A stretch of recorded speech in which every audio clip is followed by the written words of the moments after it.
20 minutes a day washing her face. Oh, and never sleep with your makeup on and always wear at least factor 50 right. She walked away and I was still in shock. I wear my makeup to bed more often than not. I usually stay up late, stealing as many minutes from the day as I can. I don't think ahead. I definitely don't have a face wash plan. I've worked out that this woman spends 2 hours a week washing her face. That's 121 hours every 365 days, which is 5 days a year. If this woman lives till she's 72, she'll spend a whole year of her life washing her fucking face! Sounds like some sort of cat daily torture camp sponsored by Instagram, and it's definitely not for me. Think of all the things that she could have done with that extra year: backpacking in Nepal, learning to play the piano, scuba diving, pilot lessons. She could have had a baby or cycled across the country, or maybe she could have just chilled the fuck out. So towards my end of my journey, if anybody asks me why I look so old, I'll tell them that I spent every minute I could not washing my face. When my grandchildren ask me what age I am, I'll tell them that I've laughed 1 million more times than my age, and had more friends than the age spots on my hands, and I'm 50 times as old as many times I fucked your grandfather, and I fuck off. I'll tell them about the arguments I've been on, or the adventures I've been on, and the trouble I've been in. And I'll tell them to go on holiday and wear minimum sunscreen because everyone looks better with a tan. And I'll show them my scars and tell them about the arguments that I've won and I've lost. And I'll tell them that if they want to pick at scabs, that they should. Because skin heals and it molds to our story, and you're never going to know anything if you're always careful. And you'll never learn any lessons if you always stay safe, and that behaving is boring. I'll tell them that late night staying up drinking is a privilege denied to many, that travelling is a privilege denied to many. I'll tell them that growing old is a privilege denied to many. So don't care about your grey hair, it shows that you cared about something. Your flabbing belly is a testimony to your children. Your dangling boobies look fab, and who doesn't like things that wibble or wobble? Your bingo wings are proof that you carried. Your soft skin shows that you were tender. Just stay healthy. But drink if you enjoy it, smoke if you enjoy it, dance all the time, but especially with your friends, and try not to forget.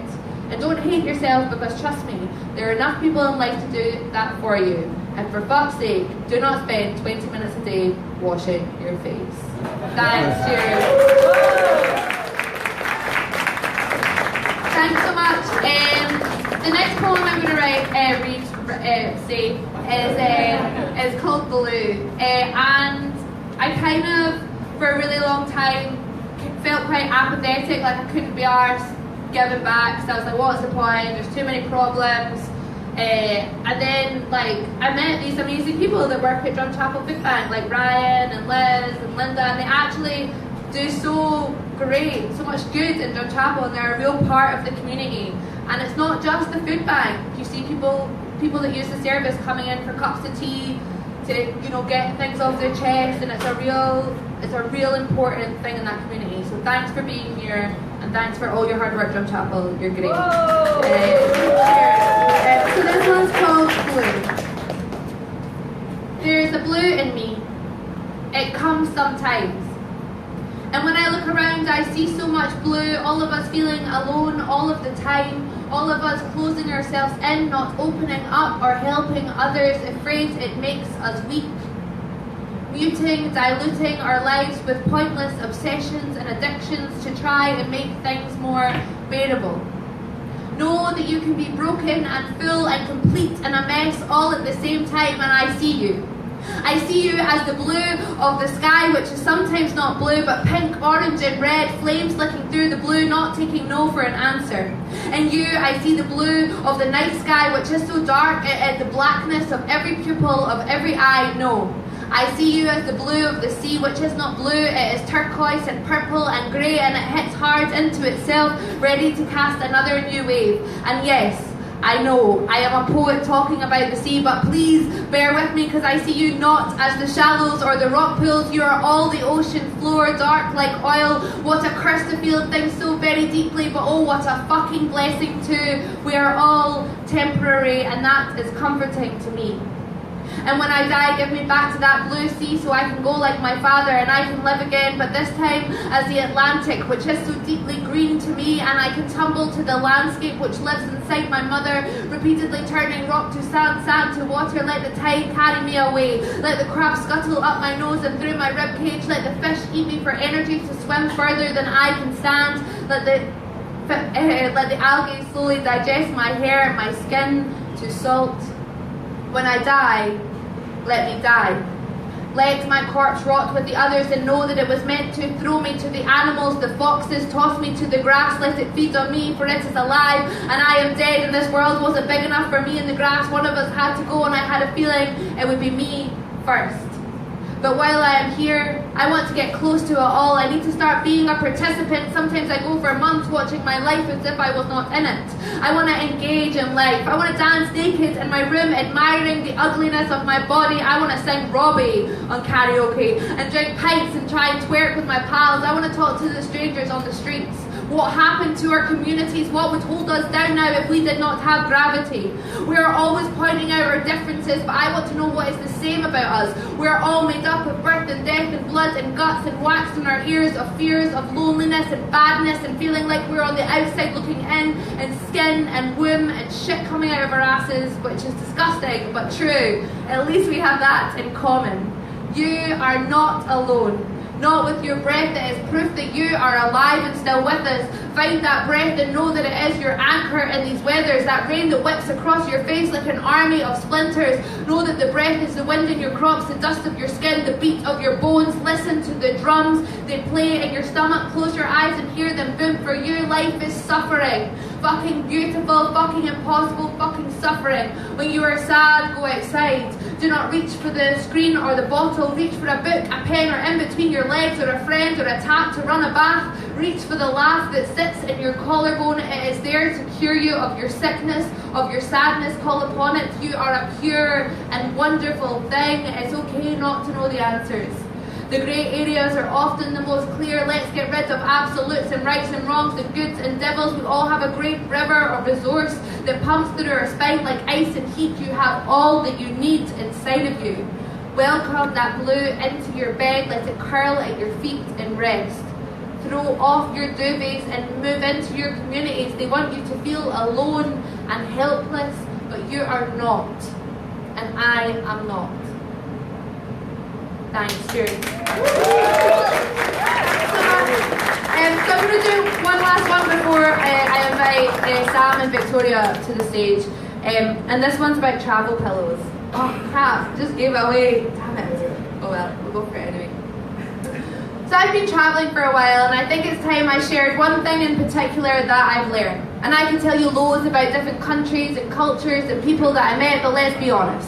It's all shit you've seen in your real life or on the internet. And there is nothing more boring than looking at someone's holiday photos, never mind listening to someone's holiday poems, but this is a craze that has affected me firsthand. I'd like to discuss travel pillows. Yep, travel pillows. The ones that wrap around your neck like life jackets. Fuck knows why these people consider to pack it. Yes, I'm talking about travel neck supports. The inflatable, debatable rubber ring of plastic crap. People seem to think that they're buying some extra comfort. Comfortable! Do I look fucking comfortable to you right now? Lightweight travel support that only supports your fucking ears, makes you look like you've been in a car crash, a neck brace she's been wearing for far too many years. I think it's time we come together to unite, because deep down we all know that travel pillows are shite. Now, I haven't bought one of these incomplete, obsolete donuts, but it's time that you all woke up and saw that they are pointless. They are pointless on a plane that you get those cunts taking them everywhere with, looking like Bo Selecta and W.H. Smith. Now, I'd like to take this opportunity to apologise for something that happened on a specific flight, but I was driven to it. I'd finally seen the light after delayed check-in and a bag being overcharged, being pushed around at boarding, not smoking for hours, the squeaky lino floors grazing angry thoughts in my mind, my Scottish notes, the Bureau de Change being declined, and children screaming and running around my legs, Candy Crush echoing through departure lounges, travel pillows everywhere. I was completely surrounded. It was enough to send anyone crazy. I entered the aircraft and I squeezed and bundled down the aisle only to find out my flight partner was a travel pillow kind of guy. And he was in my seat. I looked at my ticket, yes, 8A, my window seat. And there he was, reading from a fucking Kindle, treating me like a mug, briefcase under the seat in front, so smug with polished black shoes. I paid an extra $2.50 to see those views. Excuse me, sir, but you're actually in my seat.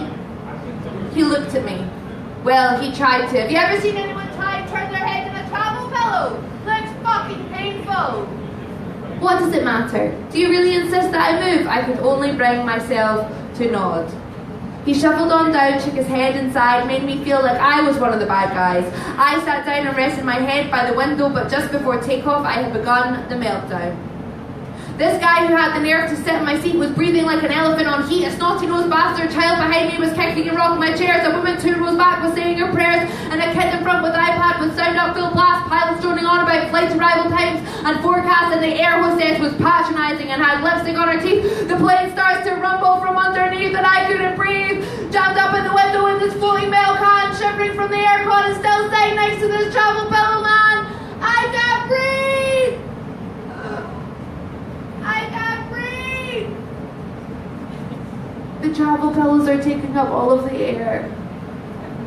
I slowly and calmly took out my ear stud, placed it in between my finger and thumb. By this point, my emotions were numb, and I plunged it deep into my neighbour's neck, feeling the air deflate. It felt great. I unbuckled my seatbelt and stood in my chair for around 15,000 feet in the air. I shouted, "Mother, you bunch of travel cushion cunts! Who wants a shot?" Running down the aisle, blowing those neck supports like they were bombs, breaking into staff quarters before they could catch me, covering myself in in-flight beef teriyaki, rubbing it all over my chest and face as the pilot calls back up at air brace. I was crunching on a Toblerone sporadically, spraying Britney Spears perfume manically. It was pure, glorious insanity, and I laughed so hard that I cried. I went to jail for the night. Ended up in court, handcuffed through Dubai airport, past baggage conveyor belts, but at least when I went down, it was poetic and heartfelt.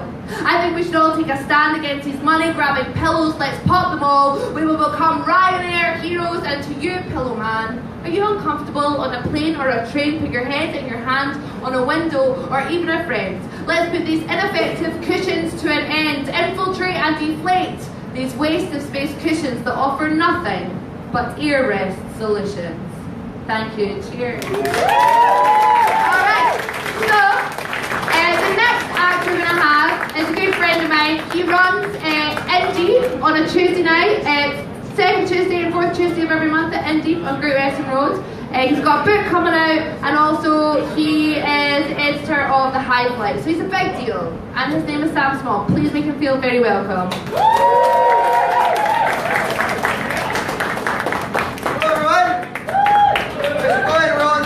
Like thus far?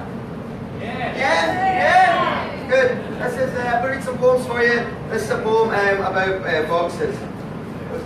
In front of my box is another box, that box is next to the next box, behind that box is a box perpendicular to that box, a box. I live in a little box flat, in a bigger box blog, drive to work, a little box car, a little square box keys, a little square box screen. 100 boxes to my left, 100 boxes to my right, 140 boxes behind me, and 110 boxes out in front. Boxes on the 14th floor. Actually the 13th, but they don't want you to feel unlucky. In each box is a person like me. They're working a little harder because I'm just hard with the company. We're Box Limited. We make boxes. I'm part of the online box team. A boxer makes a box, a box, a box, the box. A picker places the box inside the even bigger box. Then the boxes are sent all over the world because everyone needs a box. If the box is late or arrive damaged or doesn't arrive at all, you can email me at boxinfo@boxlimited.b.ox. I'll thank you for your patience, apologise for the inconvenience, and then I'll send out another box. I used to like it here. I never really got on at school. Uni was fun, but ultimately a waste of time. I studied creative writing, and you don't need that to work in a box. Everyone on my floor is grade team 14. Work night out, hit the club. You ever been a sugar cube? It's my favourite.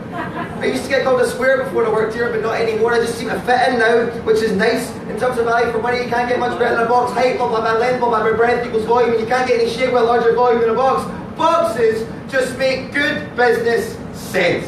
I'm dead. I killed myself about 3 weeks ago. I was thinking about how these boxes are all the same, like grains of sand on the beach, or trees in the forest, or blocks of sandstone used to build pyramids, or bricks in a wall that's protecting a city, or bungs on a ladder saving kittens from burning buildings. Minuscule drops of water combining to make an ocean. A million blades of grass can change the colour of the side of a mountain. Insignificant alone, but together it's awesome. And then I thought, actually, we're not boxes, or grains of sand, or blocks of bricks, or rungs on a ladder. We're people. We're not meant to be stepped on. We're individuals. And you know what? I've never been to the beach, or wandered in the forest, or seen the fucking pyramids, or helped protect the city, or saved a kitten from a burning building, or sailed a boat across an ocean, or spent a weekend climbing a mountain. All I do is sit in this fucking box, and I'm sick of it. For the past 20 years I've wasted my life in this company sitting in a box, and what have I got to show for it? Fuck all. That's what. I've been dead for 3 weeks and no one's even fucking checked.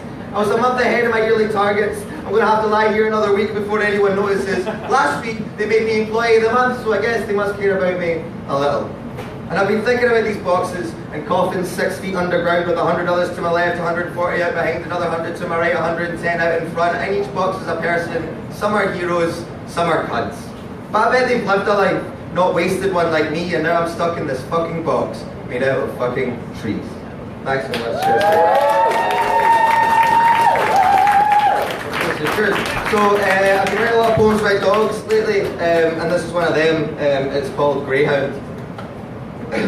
So cocky with youth, she makes her own luck. Always puts cash on herself to win, never less than pole position, with more money now than she could imagine. She buys the finest biscuits, gold-plated bowls, filled with the purest rainwater, triple distilled, shipped in straight from the Swiss Alps where the wind is crisp and all the dogs walk themselves, licking their arseholes, clean with ecstasy. But she falls round the first corner, breaking her legs and shattering her dreams. Beautiful young women, they avert their eyes as children cry, and old men vomit into black hats upturned in their hands. She's put down quietly, and the world loses again. 4 Ben stubs hanging out of her pocket, worthless. But like all love dead dogs, she's buried deep. Dirt becomes dirt and she's given back to the earth. Maggots and daisies drag her back toward the sun slowly, where she's eaten by a cow, turned into a steak and put on a princess's plate, finally given her rightful place at the dinner table. Cheers. So thanks very much for having me. It's going to be a great night. I'm really excited about it. It looks brilliant. But this is the first love poem I ever wrote. It's called Love Poem Number 1. I took that picture off my wall and I put it in the back of the drawer because I never want to see your face again. Not in a picture, not catching a smile in a reflection, not behind the bar because I'm sick from buying what you're selling. I never want to see your face again, but I can't just throw it away just yet. Do you remember the first night we met? Because when I'm old and I've got someone who's fucked me up more than you could currently imagine, who's the mother to my children, my source of inspiration, someone I know is never leaving, someone who's broke your record, I might want to look at a picture. Remember when it was simpler, wrap a ticket to Brighton and send it in a letter, send it back to the centre of my universe and pray God you don't still live there, because you are a fucking nightmare. The last time I said I love you, I didn't mean it. And I don't think that was a secret, because most of the time, I love you means all sorts. Most of the time, I love you means anything but. It means goodbye on the telephone. It means it's getting late now, can we please stop arguing? It means you can stay here if you want, you never have to go home. It means, did you just throw that ashtray through the window, because you either mean it all or nothing? Disregard it or say something. If you see someone walking out into traffic, then stop them. Shouldn't that be a natural human reaction? You fucking wanker, because it's happened again. And it's happened before, but that didn't make it any easier, so let's keep our faces separate in pictures for at least the next 25 years. Maybe by then I'll be older and wiser, maybe by then you'll give a fuck, but I'm not holding my breath for that neither. Step away from the tequila! I think it's time we grew up. Stop betting on dumb luck, betting until our luck stopped and we come out looking like dumb fucks. But the first time I said I love you, I meant it. And I don't think that was a secret, and it might have changed a lot since then, but nothing means the same at the start and the end. It's Willie Mason's oxygen, it's that shoebox in your closet. If I don't delete your number, I'll phone it, don't take that as an insult, because it isn't. I just don't want to regret when I look back at this. Let's make up without the kiss. Ignorance, as they say, is bliss, so let's forget, just for a minute, until we both get past it. We're nearly out the other side, so don't fuck it. We'll look back on this later and we'll be glad that we did it, I promise. We've both got better things coming. Cheers, thanks very much. So I've got 2 more. This is called Namaste. So I was down at Park with Big Mary complaining. My back again, and she told me I should try that yoga. I said yoga, she said yoga. I said, what's a fat bitch like you doing yoga? She said, I'll fix your back. I said, that bendy shit won't fix my back. She told me to fuck off, I told her to fuck off, and then I went to the doctor. He told me that the pain was chronic, I just have to learn to live with it. Painkillers for the rest of my life, like some fucking scumbag. Said I might have heard it all. Now I've heard it all. Just because I'm a male from a certain generation, I don't know how to deal with my fucking emotions. I told him I never cried. I never cried when my mom died, when my dad left, when I fell asleep fast in December at the wheel of a moor and put my only son in a coma, and then when she left, because she didn't deal with the trauma, I didn't even greet once. No me, I'm fine. Do you want to just fix my fucking back? He said because the only emotional response I've ever known was anger, I fucked all the neurological pathways in my brain, and now anger is the only emotional response I will ever feel. Fucking neurological pathways, aye? Emotionally studied, aye? Up your arse with that, you cunt, fuck, send attention to being edge all the time, should have started all this. Says I need to see a psychiatrist, like some fucking psycho, aye? Well, fuck you, mate. Fuck You! So I was back down the park again with Big Mary complaining, it's my back again. She told me I should try that yoga. I said yoga, she said yoga. I said, what's a fat bitch like you doing? And she said, Henrik Larsson does it. I said, well, hold on a minute. I said, so does Chris Sutton. I said, well, as you're well aware, I'm a very open-minded person. So I got down to the community centre and I gave yoga a go. And I'm here to tell you, you should do the same. Lift a shoulder, roll it back. Go on, then the other, roll it back. In through the nose. Come on, wait a minute. In through the nose, out through the nose. Let it fall through your body. Open your chest. In through the nose, out through the nose. Stop tensing your neck. Relax, for fuck's sake. Don't forget your breathing. Fucking idiots. In through the nose, out through the nose. I was carrying all this weight, all this tension in my neck that I didn't know was there, but you've got to admit it does feel a little better. In through the nose, out through the nose. He said namaste at the end of the lesson, and I wonder what that meant, so I asked him, and he said it was all about light hitting the ocean. Like when the sea is just choppy enough and the sun bounces off every single wave at once, even though it looks like a million individual flashing lights. Some stay for a long second, others are gone before you see them. Some waves are high, some waves are strong, some waves get dragged under before they've even begun, but it's all the same sea, and it's all the same sun.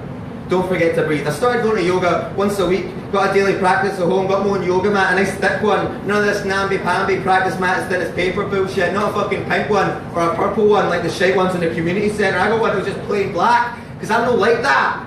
All I want is just some peace.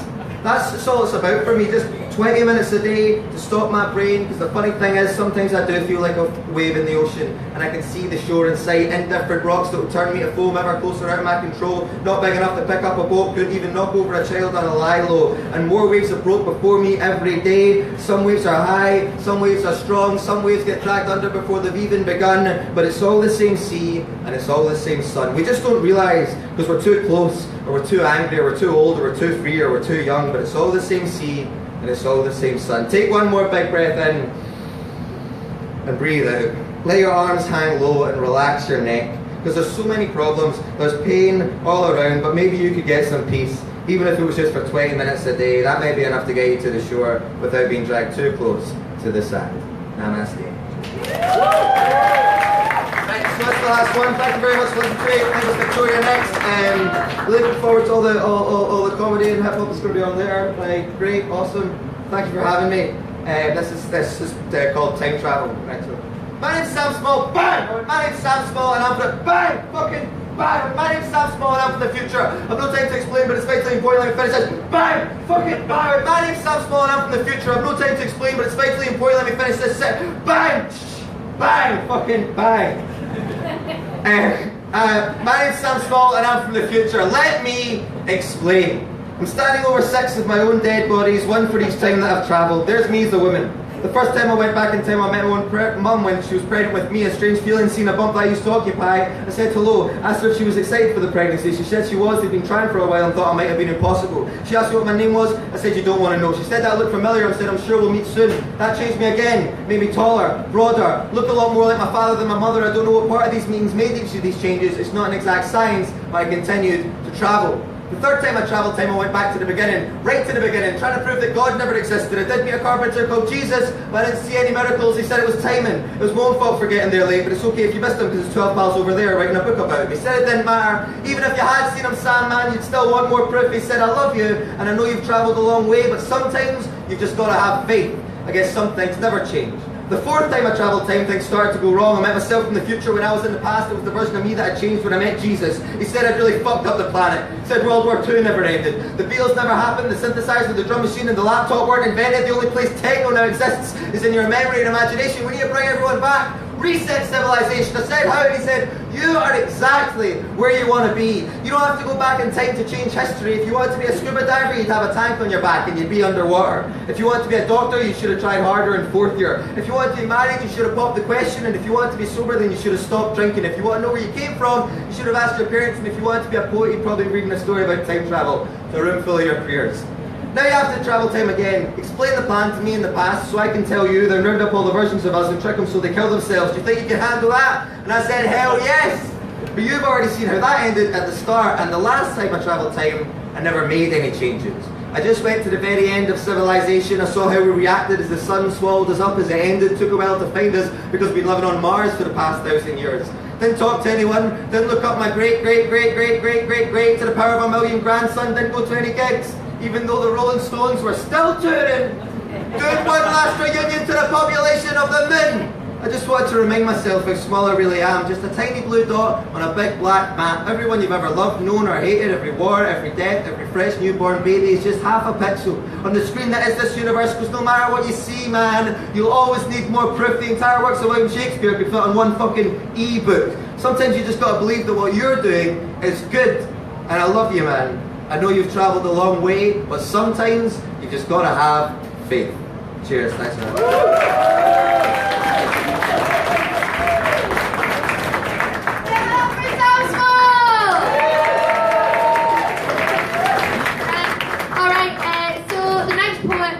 Our spoken word artist is one of my favourites in Glasgow. She's amazing. She recently won the Sonic Youth Slam, which is like a really big deal, and it's really good. And her name, please make her feel very welcome, is Victoria McNulty.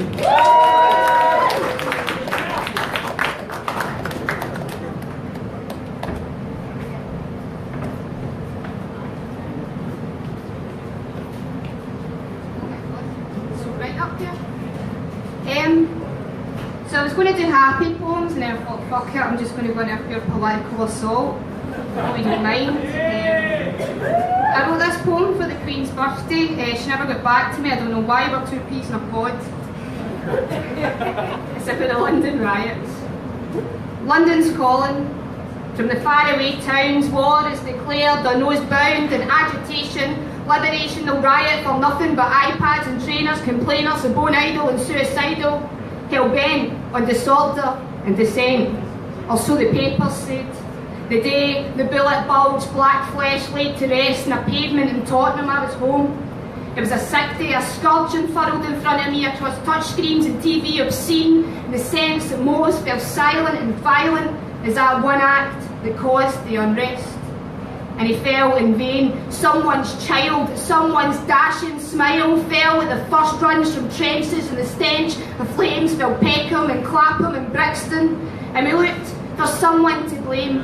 All this for brand new Nikes, the psyche of the youth of today. Today in Disney over smartphones, their skin tone had nothing to do with it. They'd rather take than pay, so let's seize the day and make Britain great again. But she was never great. That copper that shot for skin colour was no different from master or owner. There's no honour in owning a man through shackles or the law's firm hand, but that hand battled down doors that week, the week forced to speak as politicians suckled champagne from expenses, tarring the poor as thieves. And there's no hero. No modern day Robin Hood to steal from the greedy and give to the good. We should be stood shoulder to shoulder and palm to palm, but we'd rather point the finger because we are lost. And I don't want to be lost. I want to move forward, build a new day, a modern state, Harrods or dungeons or ivory towers, Westminster and our backhanded devolved powers. She can keep her palace and our commons and our war crimes forgotten. Because no wonder London's calling, our empire is fucking rotten.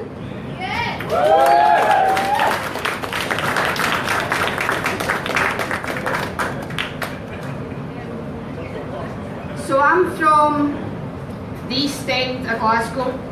A lot of changes kind of going about. This poem's called Horsefight. I was bathed in some Sandinista tears, washed in a pool of hope over fear. I was shaped like a suffragette fresh from some horsefight. I pound pavements parched as car bombs and marks, my collar starched by marks and the syndicalists stricken beneath all the branches. My branch begins at Barrowlands, etches its way east opposite river mouths towards red roads and sight hills, where I am bouldered by rubble. I am watched by the watchful. I shed a tear for the tearful. In my youth we'd meld masonettes with ashtray stolen cigarettes and swing and monkey bars and burned out frames, games, Kirby beneath sodium streetlights. The scheme of my dream rests in my tongue and fizzles and palates murmured by shame and education and rudimentary Gaelic. So one day when the air is thick and the East End is slick like some mafia back Como, straight walls, vintage stalls and falafel. I'll imagine this place in a Thatcherite grey, like some bleary apparition, and I won't be able to celebrate her at all.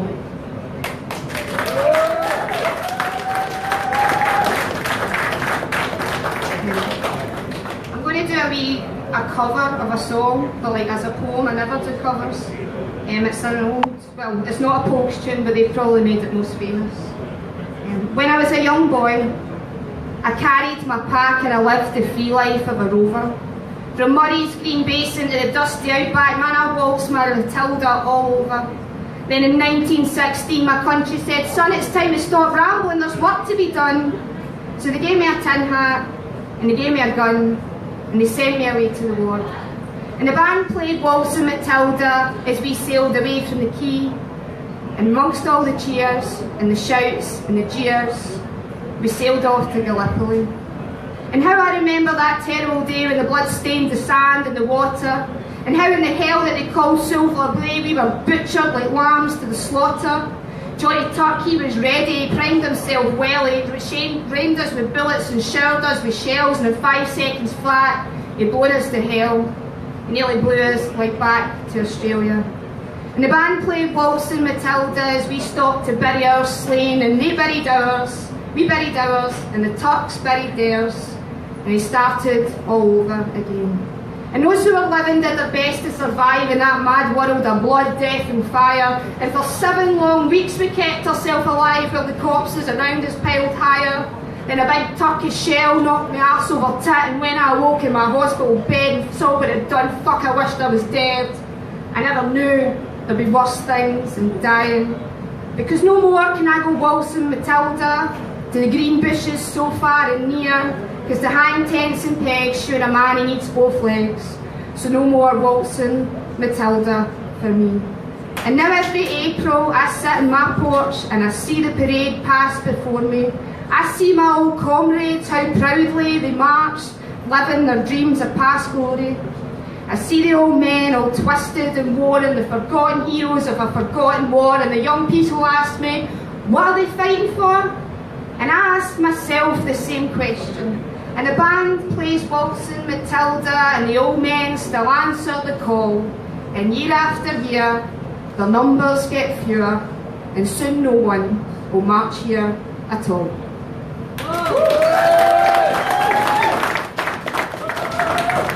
I'm going to do 2 more poems. The first one, obviously the 90s are back, because Tony Blair isn't scary enough in the first place. I'm of that generation. You were either Liam or Damon, a Britpop invasion. Tommy Burns was packing out Parkhead Stadium. We were free from Thatcher. Milk Snatcher! The Falklands. The IRA had handed in their weapons, and we would never go to war. I'm of that generation. I watched Clueless on television. I knew every line like revision. I'm not a prude, I'm just highly selective. The closest I would get to going to war is when me and my cousin played Mega Drive Mortal Kombat, and she wouldn't let me get a hit in.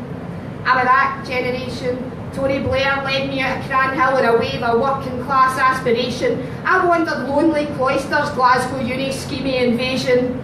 I had my first go at the ballot box, and I voted Labour, of course, because he said, and this is a direct quote, "Mine's is the first generation ever to contemplate the possibility that we may live our entire lives without going to war, or sending their children to war." But he did.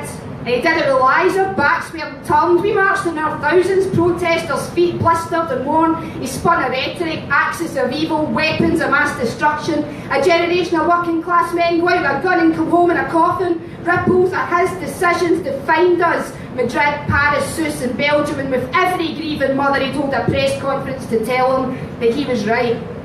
I'm of that generation. We were still in Iraq when I got my first 0-hour contract, and YouTube had become a thing. My student called up a video of Saddam Hussein, his neck in a noose, his tongue lifeless, his trousers piss-stained and loose, and it was the closest we'd get to going to war.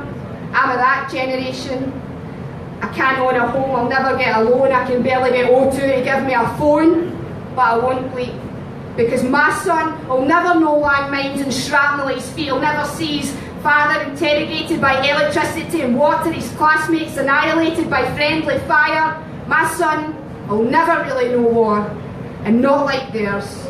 And our war criminals will never know the news, no matter how many lies they've told and how many people they've killed. And I know in here that that's the truth.